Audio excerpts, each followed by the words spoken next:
বঙ্গভবনের সামনে ইতিমধ্যেই এসআইআরে ক্ষতিগ্রস্ত যাদের কথা মুখ্যমন্ত্রী মমতা বন্দ্যোপাধ্যায় বলেছিলেন তারা রয়েছেন, তারা জড়ো হয়েছেন।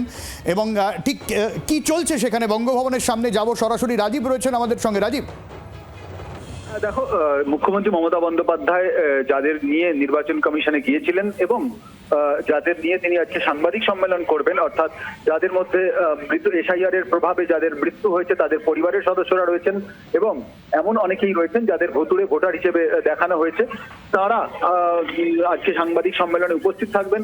মুখ্যমন্ত্রী মমতা বন্দ্যোপাধ্যায় তাদের সঙ্গে সাংবাদিকদের পরিচয় করাবেন, তাদের কথা শোনাবেন।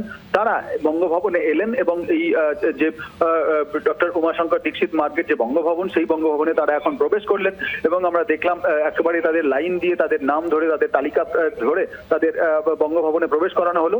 আর কিছুক্ষণ পরে মুখ্যমন্ত্রী মমতা বন্দ্যোপাধ্যায় এখানে এসে পৌঁছবেন এবং তারপর কিন্তু সাংবাদিকদের মুখোমুখি হবেন মুখ্যমন্ত্রী মমতা বন্দ্যোপাধ্যায় এবং সঙ্গে এই যারা এসআইআর এর ভুক্তভোগী, যারা এসআইআর এর প্রভাবে যারা ক্ষতিগ্রস্ত, তাদের সঙ্গে কথা বলবেন। তাদের অভিজ্ঞতা, তাদের কিভাবে জীবনের উপর তাদের প্রভাব পড়েছে সেগুলি সবই কিন্তু সাংবাদিকদের সামনে তুলে ধরা হবে। এবং একেবারে দিল্লিতে এসে নির্বাচন কমিশনে দেখা করার পর এরকম কতজন আছে আন্দাজে কিছু বলতে পারবে? এরকম তো আমি দেখতে কি প্রচুর মানুষের ভিড় এই মুহূর্তে। একেবারেই দেখো, এরকম সংখ্যা আমরা যা দেখলাম 15 থেকে 20 জন যারা রয়েছেন, সংখ্যাটা আরো বাড়তে পারে।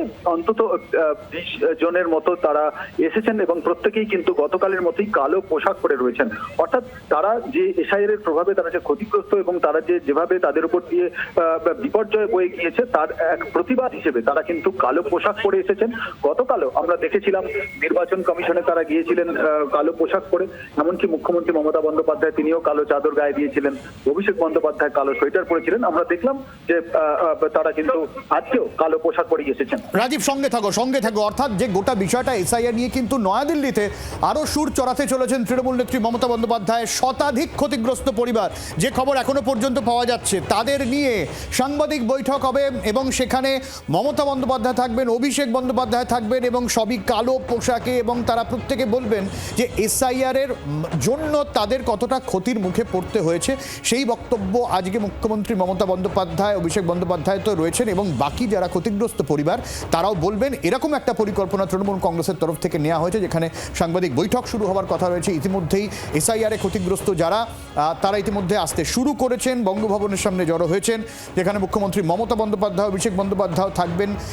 অর্থাৎ নয়াদিল্লিতে আবারও এসআইআর নিয়ে যে সুর চড়া গতকালকে মমতা বন্দ্যোপাধ্যায় করেছেন, সেই চড়া সুরই তিনি ধরে রাখবেন এবং নির্বাচন কমিশন এবং কেন্দ্রের সরকারের বিরুদ্ধে ক্ষোভ উগরে দেবেন মুখ্যমন্ত্রী মমতা বন্দ্যোপাধ্যায়, তৃণমূল নেত্রী মমতা বন্দ্যোপাধ্যায়। নিঃসন্দেহে ঠিক এই জায়গায় দাঁড়িয়ে এই ছবি এখনো পর্যন্ত সামনে আসছে বঙ্গভবনের সামনে থেকে।